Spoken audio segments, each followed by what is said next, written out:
Hi guys. I'm here with Bay for another episode of Book Club with Bay, and today we're talking about the fourth book in the Mercy Thompson series, which is Bone Crossed.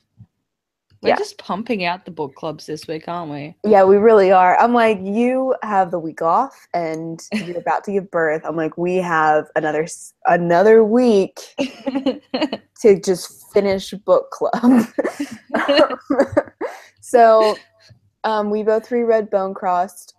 We didn't finish the whole thing, but I remember the ending, so it's all good. I could have told you the ending like 2 days ago, but I probably wouldn't have been able to tell you any of the lead up to it.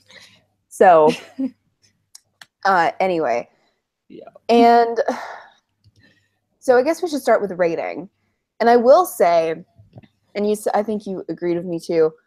Out of the four books so far that we've both reread for the Mercy Thompson series, this one was for me the most enjoyable to reread. Yeah, for me, I think the last one I was really looking forward to rereading because it's, you know, I like that one. Iron Kissed. Yeah, Yeah. but because I don't like that she got raped, but Yeah. I like that part of the story in and not like initially like the immediate aftermath and like Adam getting all grr over it. And so like the whole book I'm just like, okay, hurry up, like can you hurry up? Can you hurry up? Can you hurry up? Because also I like him dying. I like him dying. Yeah. Um but this one it was just a very pleasant reread. It really was. And I honestly, like, I would immediately reread it again. And the other books I would reread, but not like tomorrow. This one I would reread tomorrow. So I think that kind of tells you something about how enjoyable it was. That said, I don't like the vampire storylines. I like James Black. Again, spoilers for these books. I like James Blackwood, but I hate Marsilia, and I don't like reading Yeah. about her, and I don't like reading about the Seethe and like Ugh. the mistress of the Seethe and Marsilia. I just don't give a fuck about the Seethe. I just really No. don't. And I like that it gets wrapped up really quickly because then Yeah. it's over. But I just don't like reading about it. So, like I said, it was the most pleasant reread. So for me, as far as a rating goes, also the rapey stuff is weird and the pacing is a little off for it, and we'll get into that. Yeah.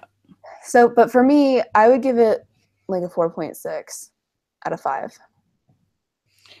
I'd probably give it a 4.2. Okay.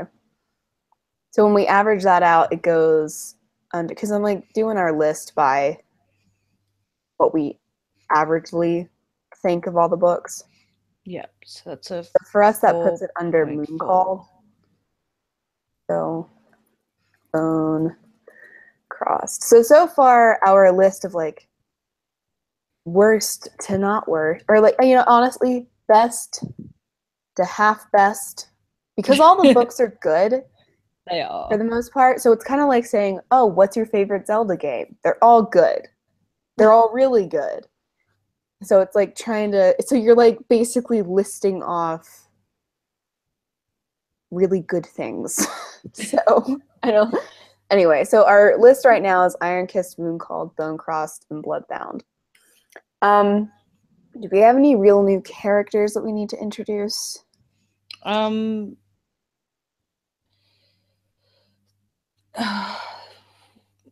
there's new characters, but they're just like the story kind of explains who they are. Yeah, So so we don't really need to go into it right now. Like I said, I mean, we had like a big character section at the beginning of Moon Called and Bloodbound, but that's because they were all new. yes, Uh, and just really quickly, actually, while I'm thinking of it, because I couldn't remember, like I had forgotten that Baba Yaga gets introduced in this one. yeah. Okay, yeah, you're right. And yeah, we're talking in the last one about Baba Yaga, and because I hadn't started rereading this one yet, and I was just like, I have no idea where the fuck Baba Yaga comes into Right. So this. we, if you remember from last time, we got Namani and Baba Yaga super mixed up, and we'll address that when we get to that part of the story. So real quick, the Soul of the Dragon asked, "Are there any vampire stories that isn't typical Urban of urban fantasy. fantasy?" This is a very different. The style of her vampires, I will say, is elaborate and it's different. I still don't like it. um, and I don't like reading about it. Like I said in Bloodbound, Bloodbound is one of my least favorites of all the good books. I still gave it like a 3.8. But I just don't like the vampires. So, real recap. A recap is that Marsilia is the mistress of the Seethe, the vampire Seethe in the Tri-Cities. So I think we should also go over timeline again. Yes. Yeah. So this one kicks off there's like final scene, first scene crossover. Yeah, so we'll just start at the first one. SDA, do you dislike the vampires because they're overdone, or just because you don't like how most people write them? I actually prefer how most people write them, where they're like kind of off on their own, doing their own thing. I find that more interesting than this highly organized like Seethe thing with all this complicated mumbo jumbo. Yeah, and I think part of it as well is there's only one of the vampires is likable as, you know, being likable, and there's only one other vampire in it that I enjoy reading about, which is Wolf. Yeah. The rest of the vampire characters I'm not that keen on, and that could also probably have a role in it as well. Yeah, and the other thing is that the vampire characters might even be more interesting were they all independent people and not part of the Seethe. I don't think I would hate them as much, but because they're part of a Seethe and yeah, Phobos Media, a huge social order, I'm not into it. So timeline just from Mooncalled up to this one. So Mooncalled takes place again over the week of Thanksgiving. And then Bloodbound takes place in early summer. Iron Kiss is about a month later, and this one takes place directly after Iron Kiss. Iron Kiss takes about, I would say a couple weeks, maybe a week. Probably it's a week from the beginning part, and then the last like 3 chapters is a week. So it's about 2 weeks long. Yeah. And then Bone Crossed is a week and a half or so. Okay. Sorry, what's more terrifying to me, zombies, vampires, werewolves, or drop bears? Drop bears are not scary. You just need some Vegemite behind your ears and you're good. So we'll say zombies. So I guess we can jump right into the story and we can discuss the stuff that we don't like. Okay. Afterwards. Well, you can do the plot recap because you do it funnest. Okay. So it starts off. Okay, so she's just been raped at the end of Iron Kissed, and Iron Kissed ends with her being like, "Yeah, Adam," and this one opens with her like looking in the mirror, and there's like a little bit more inner monologue and all that. Then she goes in and takes off her shirt, and then he like tries to cover her, and he's like, "No, you have to talk to somebody. I'm not gonna do this unless like you're better." And she's like, "Aw, but I want to fuck," and he's like, "No." And then her mom shows up. So Adam is stalling her mom, and she's like trying to find clothes to wear, which I actually really relate to because I'm like, my room's a mess and shirt, fuck. So yeah, I get that's like one of the most realistic parts of this book. I love Um, that Adam's like terrified of her mother. I know, right? So her mom is like this sassy little thing who's like a 5 foot nothing. She's got a pink Barbie gun. I want a pink Barbie gun. Um, Same. so her mom shows up because it's all in the newspapers and everybody knows that she's been rape-a-doodled. And her mom's like, why did I have to find out via newspapers that you got raped? And I'm like, probably because you're an overbearing piece of shit. That's why. Um, Also, that's like she sees her mother like twice a year. Like, it's not really exactly the most pleasant phone conversation. Like, can you like it would just I if I only saw my mother like a couple times a year because she annoyed me, the last thing I'd want to do after getting raped doodle would be, oh, Hi, mom, by the mom. way. Yeah. So I get her not wanting to talk about it because um so yeah, her mom shows up and she's like, we're gonna talk about this. And she's like, all right, fine, mom, I'll go to my room. And then Stefan just pops in, sizzling and crackling. He's like all black and like not like And hissing, but starving. like he's sizzling because he's not hissing at people. He's just like, yeah. He's very hot right now. So he's burnt to a crisp is what I'm trying to say. He's like an overcooked hot dog. Overcooked hungry hot dog. So he gets in there and he's like, I'm going to suck your blood. He doesn't say it. He just like goes for her. And then Adam's like, no, take me. And then her mom, I'm going to shoot it. And she's like, no, mom, don't shoot it. Okay, put your Barbie gun away. And mom's like, are you sure that I should put my, he's like trying to suck your blood. And she's like, no, it's fine. It's just Stefan. He wouldn't hurt me. Okay. So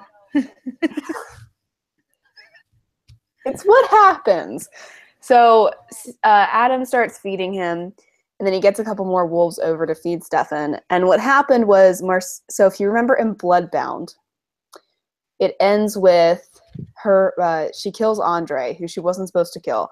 And that's Marsilia's left-hand man, where Stefan is her right-hand man.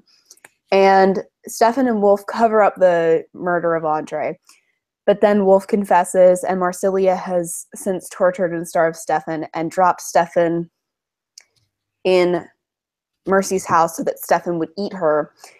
And then once he ate her, the wolves would kill Stefan, and then she'd be like, Race war now.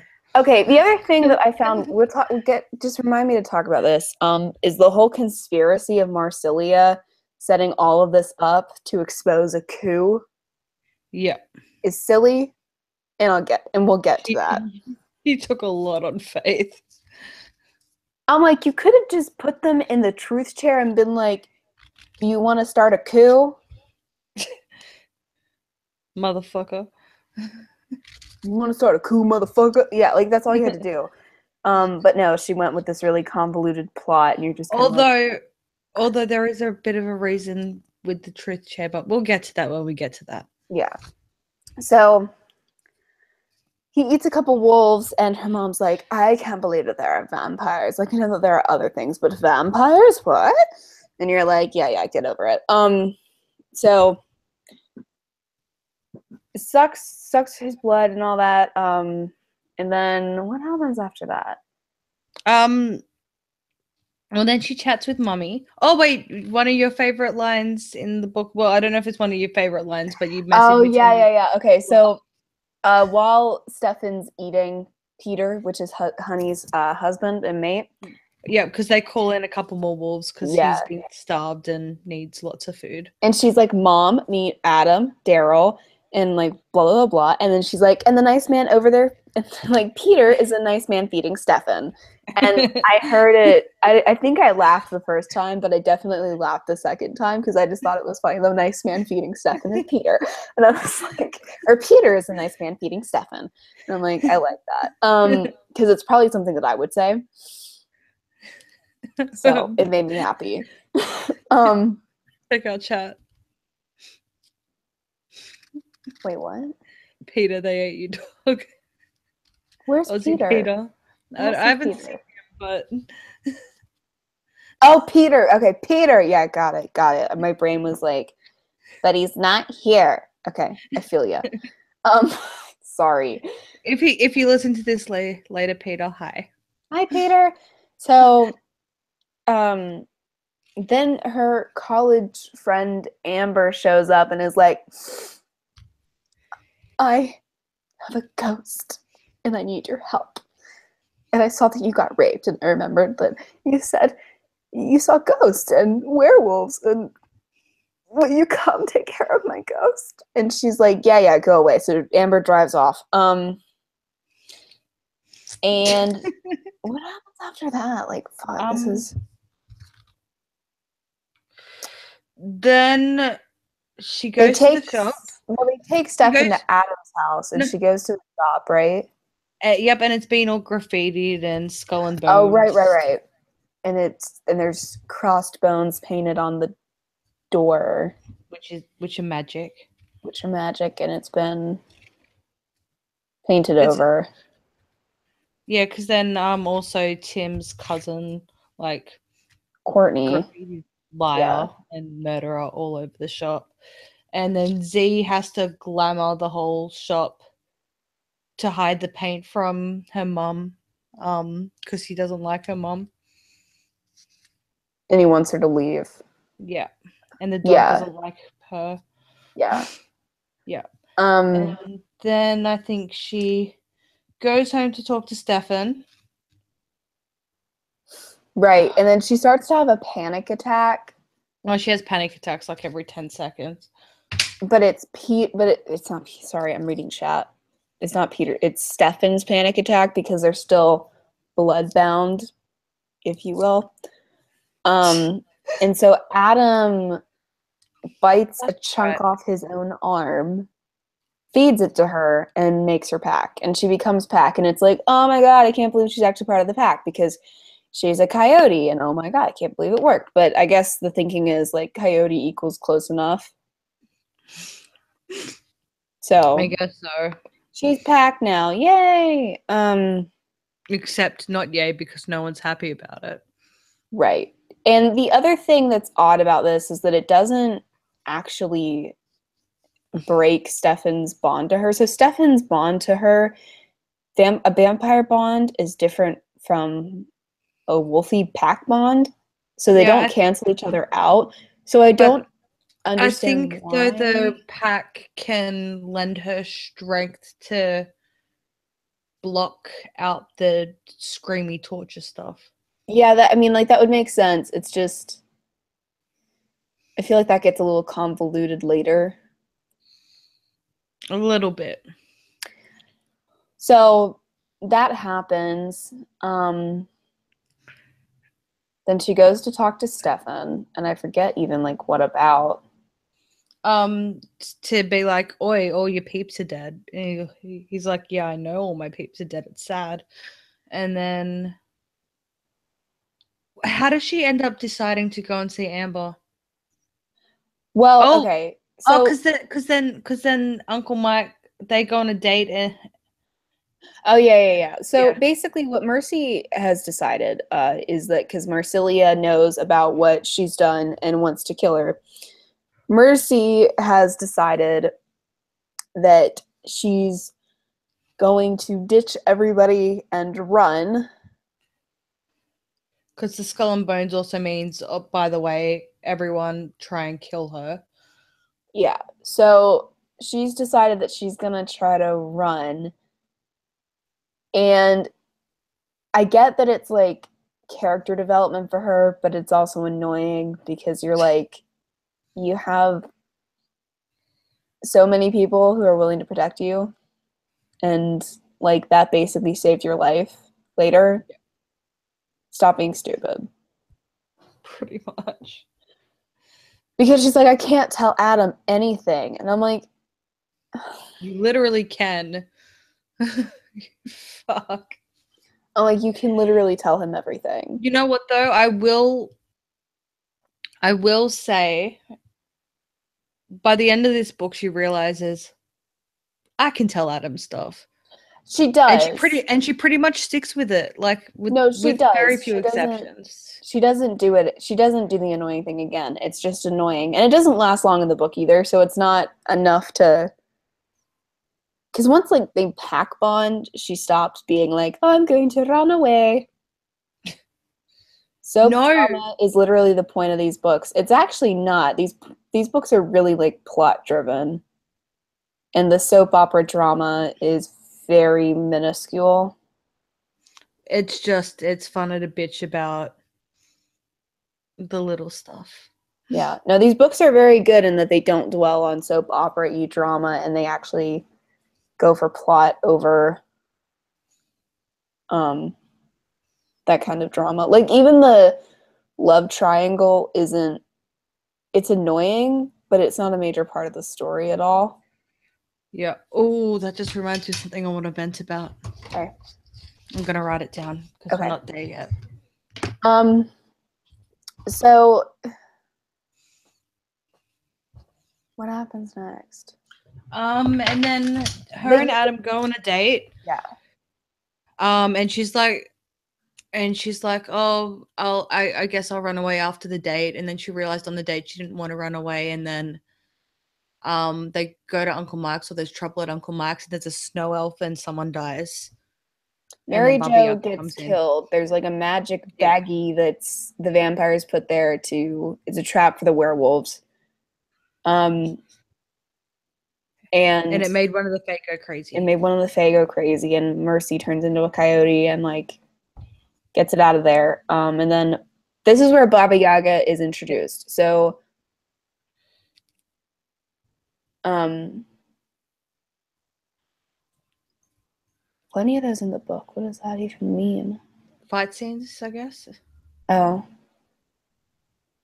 In this book, I don't know. It's more like these books tend to be more sleuthy books. They're There's not usually like at least one fight scene per book. yeah, they're not like a mystery. It's not like a mystery series, but like she usually has It's to kind of sleuth. like a drama fantasy Yeah. type thing. So anyway, uh, she gets the baggie. She gets rid of it. Mary Jo dies, but Baba Yaga brings her back to life. And this is where Baba Yaga is introduced. Like I said last time, we were like, I swear. I'm an adult. I'll go to bed when I want. Sorry, Chad. we were like, I swear that Baba Yaga turned up in book 3, but she turns up in book 4. I totally got Baba because even when I initially read this book, I thought that the Carrion Crow and Baba Yaga were the same person. I think that's sometimes the flaw with audiobooks. Sometimes you have to listen to it twice to correct, like sometimes you mishear something, and once you've misheard it, it just confuses you until you re-listen and you're like, oh fuck. Yeah, because once they called her Namani, I was like, is that Baba Yaga's name? What? So Yeah, they're because Baba Yaga even mentions what's her face? Not by Naimani or Carrion Crow. It's like Morrigan or Mordigan or something. yeah, That's also the Carrion Crow. which So is incredibly confusing. I know, just at least have if 2 names max. You get 2 Yeah, max. but with the Fae, there's always like 10 different names, and you're like, which one is which? I know So Zane has like a gazillion once we yeah, so I find. think like once she gave the Carrion Crow like 10 names, I was like, so it's Baba Yaga, right? Which is what happened. But Baba Yaga and Namani are two different people. So Baba Yaga heals her, and then I guess there are like side effects. Yeah, she gets a little bit iffy for a couple of books and faints every so often, and then she eventually goes back to normal. And she's grumpy at Mercy. Her grumpiness at Mercy comes up later. Yeah, it's not really in this book where it comes up, it's the next one. Yeah. And I think she's grumpy at Mercy because like she wants to do the fuckadoodles with Adam. I think it's that, and then it's also I died because, you know, you killed a vampire that you shouldn't have. Right. Thank bitch. Yeah. You got me killed. I mean, you also got me lived as well, so. But But I guess it's all about perspective. I mean, I'm just saying, like, if she hadn't been there, you also would have died. So, yeah. yeah. Okay, so then after that, Bran comes over and is like, I heard you got rape-a-diddled and you And cave, Sam's brah. like, come on, Dad. What? Leave him alone. And then Sam comes in and he's like, Dad, come on. Be nice. Yeah. And it's actually kind of a funny scene. I like Bran a lot. I like when Sam calls him Da. I do too. It's cute. Yeah, it is. So Then Bran's like, maybe you should go to Spokane and check out this vamp shit.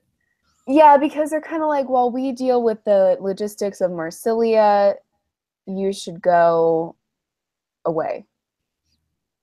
And so she does. Uh, And Stefan's like, I'll go with you, but hide. yeah, because there's only one vampire in Spokane, and that's James Blackwood. And James Blackwood keeps all other preternatural creatures out of his territory, which is Spokane if you're Scribe. Oh, yep. And just responding to chat, how many people heard she got rape-a-doodled? She found out when her friend came to visit. Oh, by the way, it was national news that you got rape-a-doodled and killed your rapist. So, yeah, everyone heard. which would be pretty freaking humiliating. Yeah. Oh, we missed the scene as well where with the rapey dojo guy. Oh my.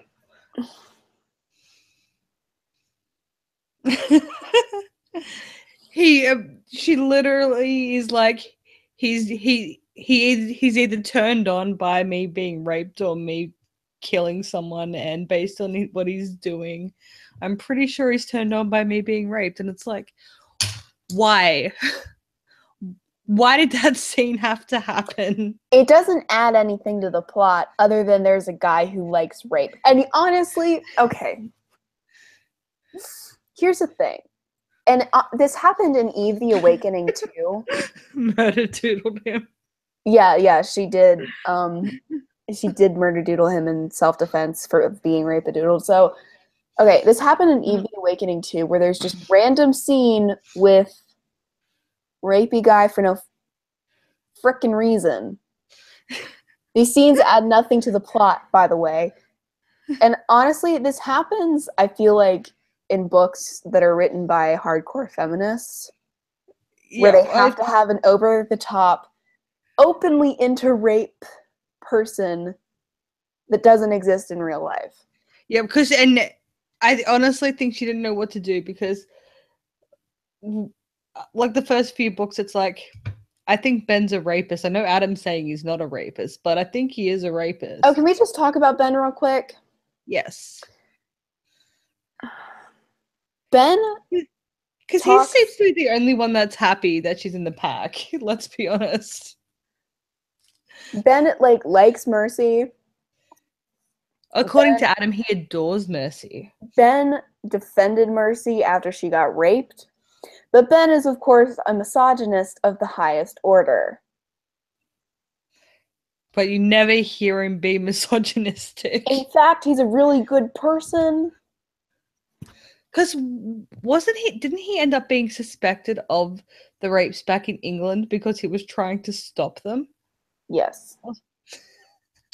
And she's like, but he's a misogynist of the highest order. And I'm like, but he's not. And then when later on in the book, when Adam's like, Ben adores you, he just doesn't know how to adore a woman. And I'm just like, but he never poses a danger to women. Like, that just doesn't happen. And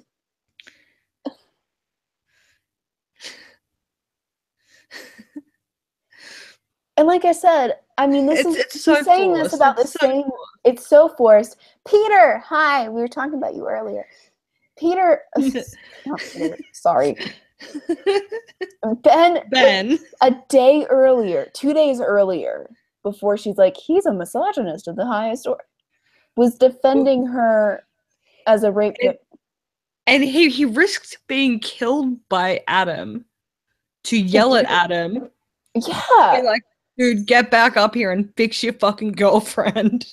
I know. She needs you.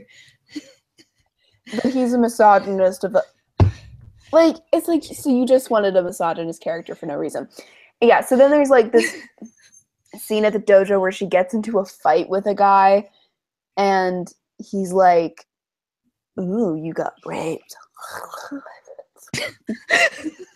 It's fucking, it's so stupid. It's so stupid.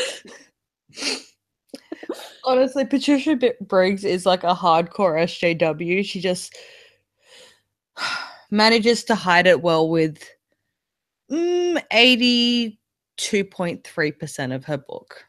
Yeah, and like I said, you can just tell when an author is a hardcore SJW because they just throw in random rapey dudes everywhere. Sorry, I phased out for 1 sec. Sorry. It's okay. You can tell when an author is a hardcore SJW because they just throw in rapey people everywhere. And my other rant thing. Actually, you know what? I'll just skip to it. You know how like later on in the book, Sam comes home from the hospital and Adam is all like, so which is at this time the missus walked into a doorknob or fell down the stairs or blah blah blah. It's like, and then he's like, no, bitching about this woman who let the pit bull near the baby, even though the pit bull's bit her multiple times, and then they go off on a. It's not even the dog's fault. It's the stupid owners, and it was the same thing with Dobermans and German Shepherds and Rottweilers, and the only people that suffer are the children and the dogs, and it's like, fuck. We get it. You don't have to virtue signal about your dog breeds, okay? Because in Night Broken, we get virtue signal that again about dogs. I know, but at least it's relevant to the plot in that book. Yeah, this one it's not. It's just like random dog virtue signaling. I hear other SJWs hate Briggs. Yeah, because she also just doesn't write that men are trash nonstop as well. So she's enemy of everyone, but also friend of everyone because I like the series. Yeah, like I like the series. It's just that these random things where random like, oh, wow, wild misogynist appear, and like it doesn't fit at all. Like you made Ben not a misogynist, but you're like, he's a misogynist, I swear. No, he's not. He's not a misogynist. I could sit here and tell everyone all day that Bay is blonde. She's My a fucking. eyelashes are blonde. But you're not. Yeah, I'm not blonde. Yeah, it's literally the exact same thing. Yeah, because nothing that Ben does is indicative of a misogynist. Nothing other than foul language. Yeah, that's it. Like, so I guess if you swear about women, and it's like he doesn't like women, but he's very protective of Jesse and Mercy, and gets along with Arielle and Honey, and almost got arrested in frickin' England for rape, for trying to stop rape. Yeah. Lord help me. Okay, so Team Ben. Yeah. Right? So she goes to Spoken. And so if you're from Australia. Is that your cat? I thought that was like Angry Bubba. I think that's the baby.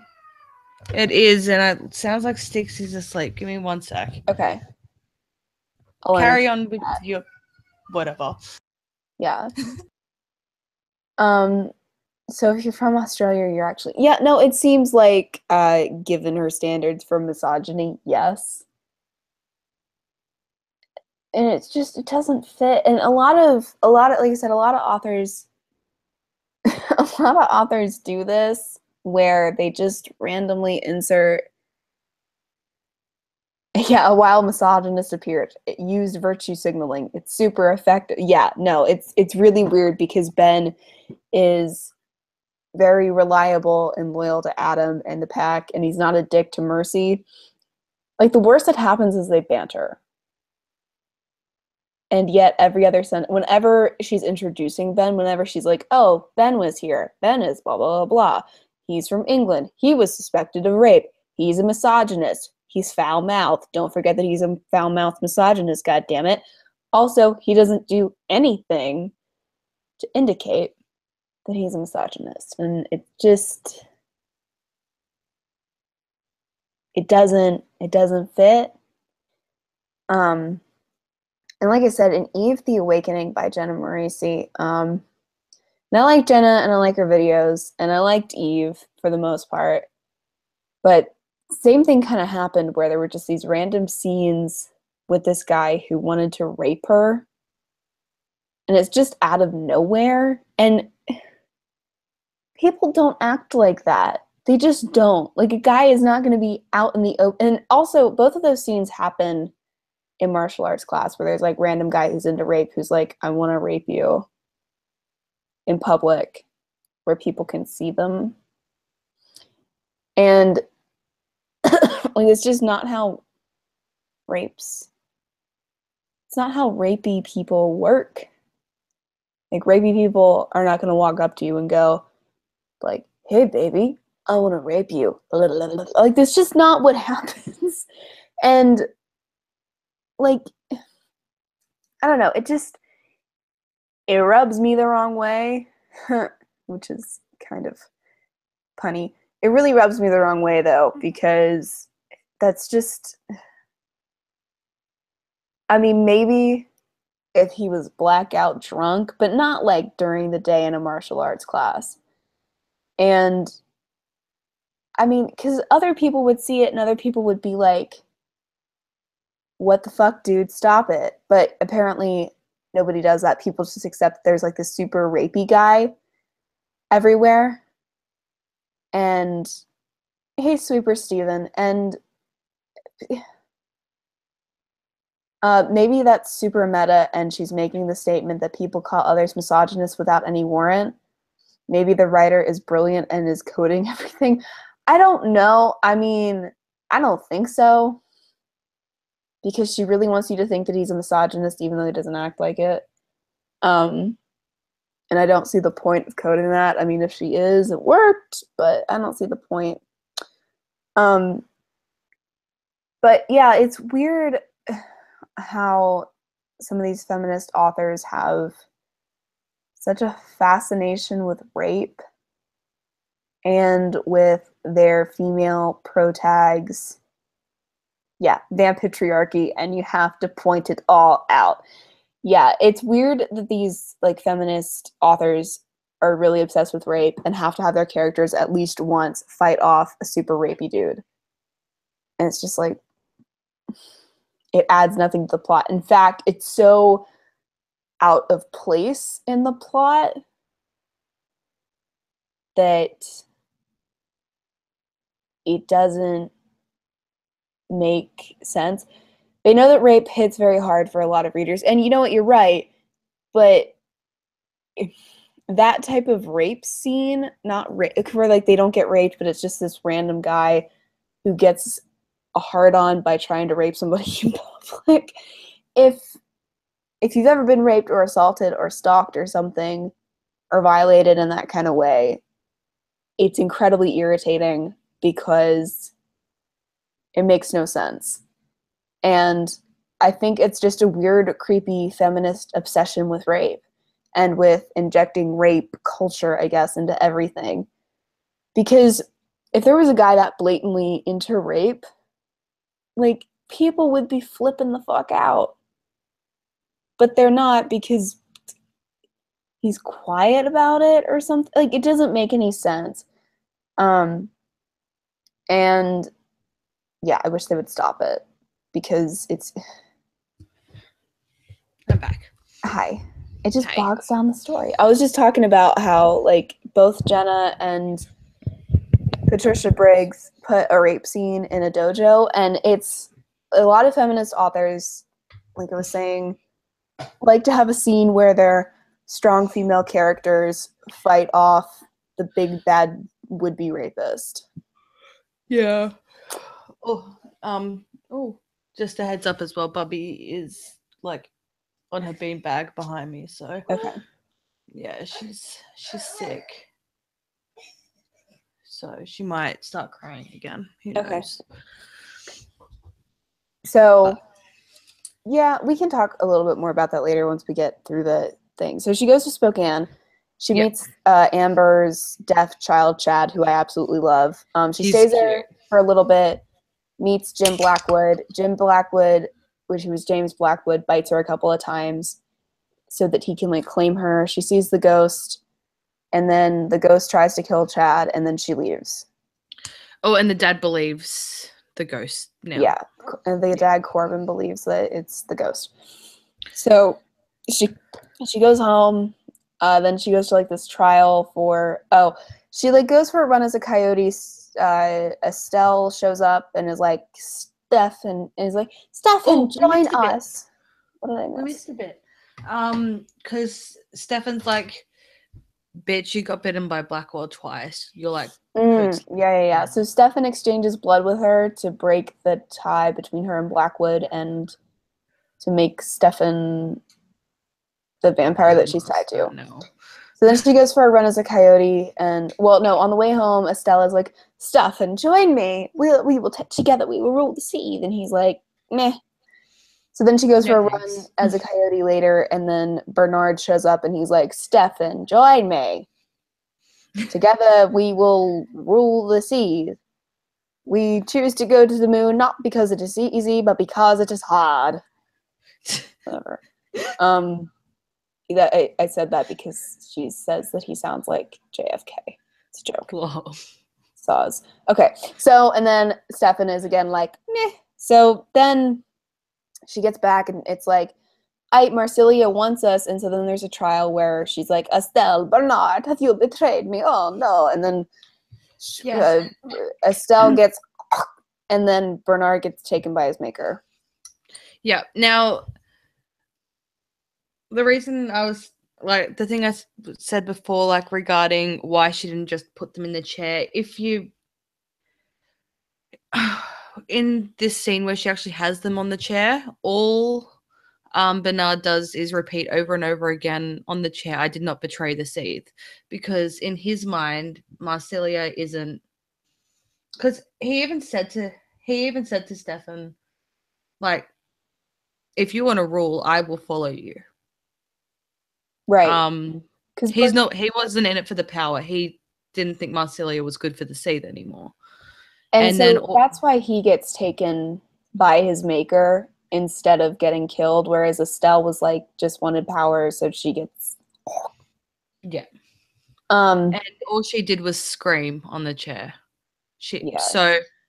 And so that's why Stefan had to be broken from the Seath so he could be an independent witness that they were both plotting.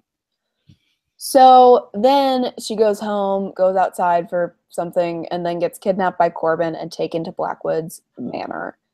And there she's like held, and we find out that Corbin is doing this because Blackwood threatened Chad, by the way. But he's also kind of under his power. Yeah. So she's being held, and we find out that Blackwood is a necromancer, and whoever he feeds off, he can adapt their powers. He adapts their powers. So he wants Mercy's power so that he can get to control ghosts, right?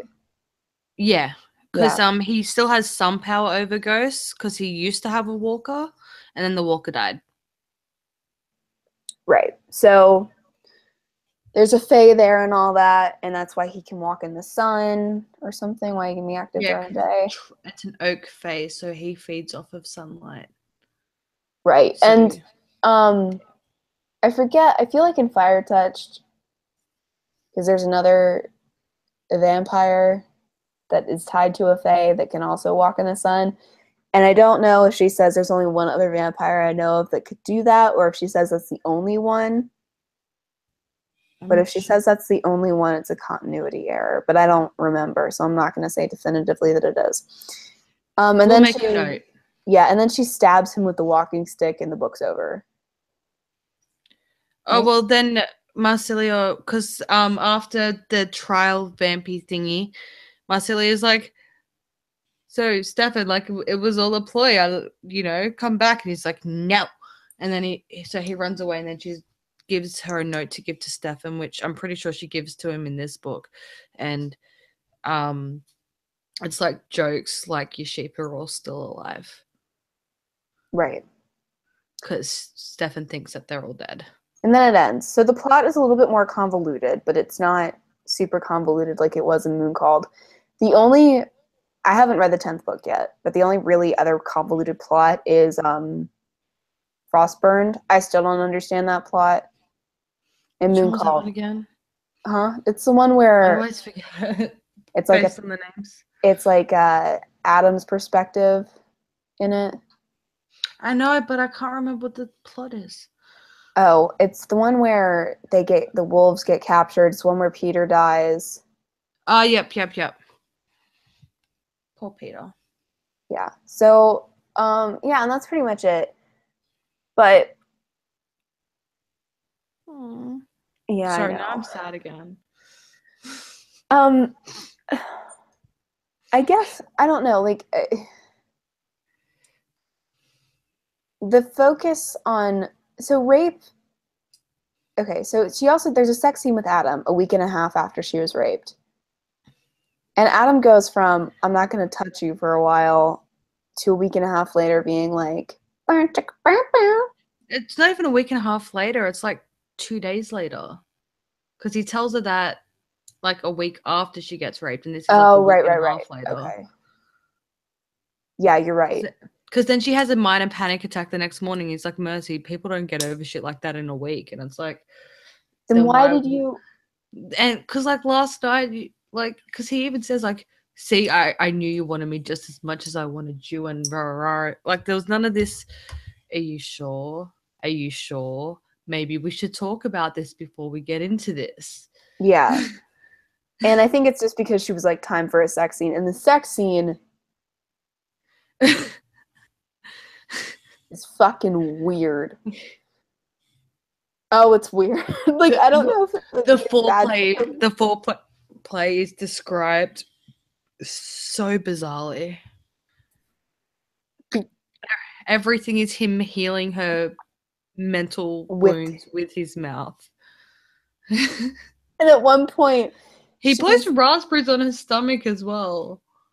Like, I'm sorry, like, and then I'm at some out point, with a guy and then he just blows a raspberry on my belly, I'm like, okay, that just killed the mood. Goodbye. Also, right? Like, you don't get sex for a year because fuck off. Also, this, I think, like, I almost cried the first time I heard this. The next morning, she's like naked and he says, I spy with my little eye something beginning with an A. Yeah, and you're like, because she's looking for her underwear, so she's ass up in the air, looking under the bed, and then what's even worse is she says, I'll spy your little eye and squish it. Yeah, like she makes a retort right, but then she's like, but then the next line is, I shook the something in question in his direction. Yeah, no, I'm like, clearly Patricia Briggs has never been flirted with. Okay, hi. Yeah, like when you messaged me that, because I hadn't read the book yet. Oh, he's so cute. Love you. Yeah. Oh.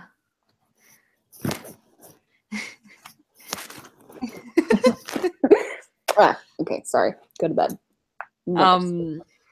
Oh, he just licked my glasses. Fuck. Sorry. That's okay. No, when you messaged me about that, I screenshotted it and sent it to Stixie and was like, if you ever do anything like if you ever say anything like that to me, like, yeah, no, it's never happening ever again. Right? I was just like, clearly Patty's never been flirted with. What? I'm just trying to. What man born in like the 50s or late 40s or whatever thinks I Spy with My Little Lies something beginning with A isn't appropriate after sex banter? Maybe if it was, like a 14-year-old that had, I could excuse it if it was a really dorky teenager trying to get laid or something. I don't know, but I would literally vomit if somebody said that to me. like, Adam, you've bred. You know better. Maybe that's why they got divorced. I could see getting divorced over that. Absolutely. Yeah. Oh, what book is she in? 7 Night Broken. No, 8 Night Broken. Because I hate her so much, and I I do can't wait to too. just. I like how she was handled though. Oh, honestly, the way that whole storyline was written, brilliant. Yeah, because they could have easily had it be like her and Adam almost break up, but that just doesn't happen. And I was like, thank God. I know, but I hate Adam so much still. From like just in how he handled it all still. Like in the What sense of part? um after Mercy almost gets killed by Lava Dude, Hmm. and she admits that she knew that he wasn't human. And Adam's response is, "Why didn't you tell me?" And he sounded hurt that she didn't trust him enough to tell him. Whereas if if that was my husband and he was anything other than, "Why the fuck didn't you tell us you almost got my wife killed, you fucking selfish cow?" Yeah, that's I'd true. be I'd be pissed if there was anything other than, "Get out of my house before I kill you." Yeah, because that's how I would feel if like somebody didn't tell me something they got somebody they almost cared about killed. I'd be like, we're gonna lock you in the cellar until this is over with, and then you're dead. Okay? Yes. Um, yeah. So yeah, the rapey part is just like I said, the scene with the dote, it bothers the hell out of me. And I think part of it is that you can tell that these people have never known anybody who's been raped and they've never been in this kind of situation because people just don't fucking act like that. And they think Yeah. that that's an accurate depiction of a rapey dude, and it's just not. No, and mm, mm. I just I don't know. I just really don't like the scene because it literally serves Zero purpose. zero purpose other than to be like, "Hey, I was raped and I could still kick ass. Yay me." And it's the same thing with Eve, and I don't mean to keep ripping on Eve. It's just the most recent book that we've Mm. talked. That being said, it's in the Covenant series too. The very first scene is a guy being like coming onto her way too harshly, Yeah, and and she there's lays him and there's out. other stuff. I think in book 2 or 3 in fighting. It's always fighting scenes. Yeah, because the girls always fight them off, and it's like that's just not how rape happens for the most Mm. part. Like, because another thing is that they're in. I mean, at least in the Covenant series, they weren't super in public. Whereas with Yeah. Eve in this one, it's in the middle of a martial arts class, and you're like, Well, also in Covenant with the later scenes as well, it's it's a bit better established, and there's reason, and it's not quite so rapey. More just I'm gonna get a bit of a chubby chub beating you up because I don't like you. So it's okay. But yeah, I just think the fascination with rape is just bizarre to me. Yeah. And I Sorry, don't know why just they. checking on Bubby. She's fallen It's okay. asleep on the beanbag. And I just don't know why they do it. It doesn't. Just doesn't serve any purpose. It serves a purpose to show how badass she is, and it's also so I guess her teacher can be like, good job killing a dude, and then she can be like, oh, Adam remembered that I like to walk back to the garage. I guess that's FYI, the vast majority of rapes dawn. I know it was an accident, but I just thought it was funny. Fucking Dawn, always raping people. Donald, how dare you? Sorry. Um, I forgot what I was gonna say. I don't think another explicitly weird rapey scene happens, but I don't know. I just kind of want to address like the obsession with rapey dudes in fiction because it's weird. It's so weird to me. Because guys just mm. like that, they just don't, they're not in real life Yeah, because, I will say though, one thing that was different in this series compared to the other ones, and it could be probably because the other ones are more like young adult and stuff that where these scenes happen. mhm. Um, the love interest doesn't get all. He's normally all like, "Grr," and she's like, "Babe, all I need you to do is hold my shit, okay? I got this." And then he's like, "Oh, he's lucky I don't get in there." And then later on, he finds some way to get back at him anyway. Mhm.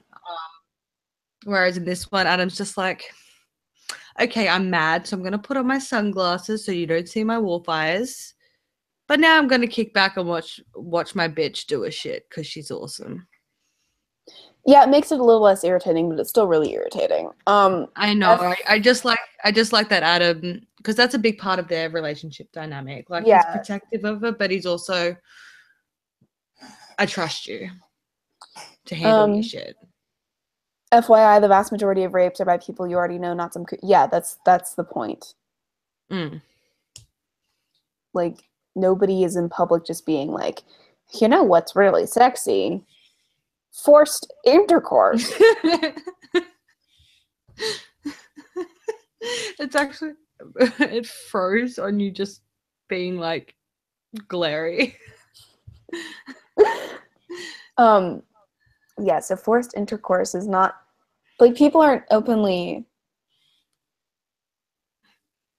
I don't know, and like even people who have rape fantasies aren't usually turned on by like legitimate rape No, it's either. just it's the idea of stuff, I guess. Yeah, and I it's don't it yeah, it's not really you're not gonna walk down the street and some guy's gonna be like, hey, you're rapeable. Grab.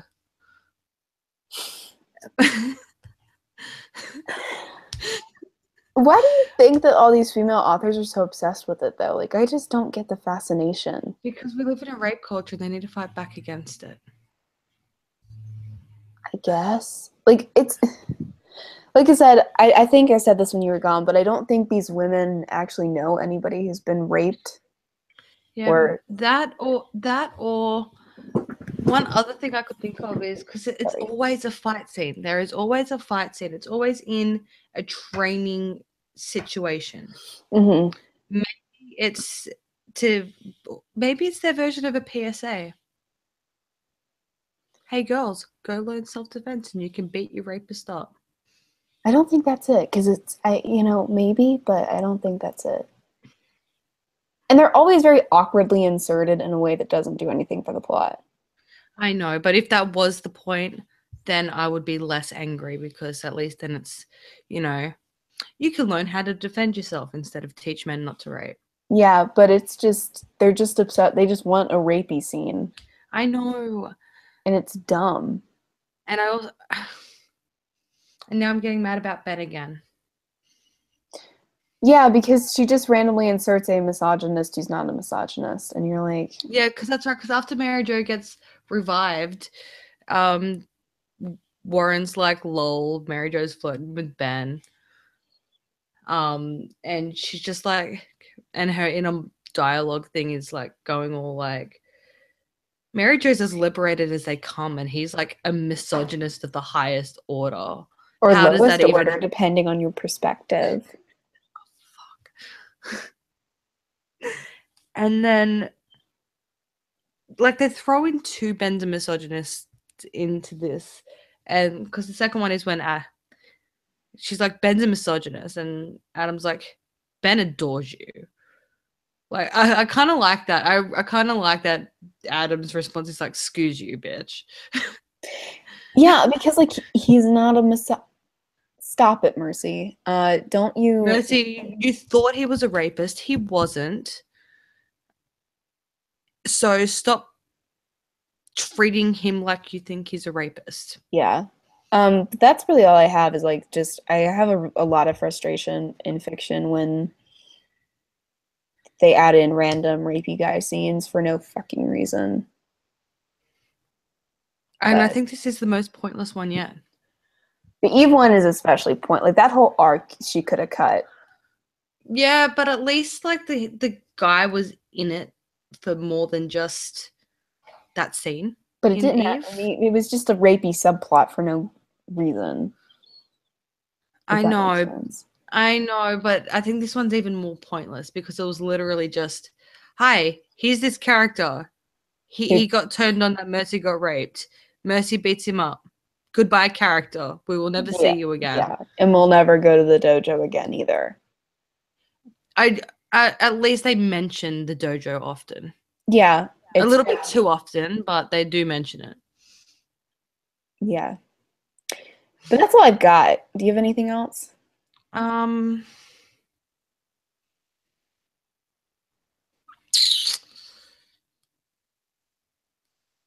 there was a really cute moment between Adam and Jesse where like Jesse was making brownies with Mercy and then Mercy's like, "Do you want brownies?" and he's like, "Depends on who made them." And Jesse's like, Dad, I love Jessie. She's so like I really like Jessie. Yeah. But that's all I've got. Yeah, Again, that's I liked about this it. book, and so far it was the most enjoyable to reread. We're probably going to be doing another one of the Covenant series next. Yes, we'll be doing Pure next. Yeah, I don't know the names of the books. It's in front of me, so Yeah, so we're going to be doing that. So thank you guys for coming. This one was a little bit shorter because there wasn't as much to complain about. plus also And the plot's not convoluted. it's funny because like we rated it like pretty decently, and it's just like during the plot review, it was just like, what happened next? And then we probably missed so much. Oh, yeah, I better go and grab the puppy again. Yeah, so with that, we're gonna go and hopefully in the next couple of days we'll get that next one out. So thank you guys for coming. Thank you to Bay, and we will see you guys next time. Bye, guys.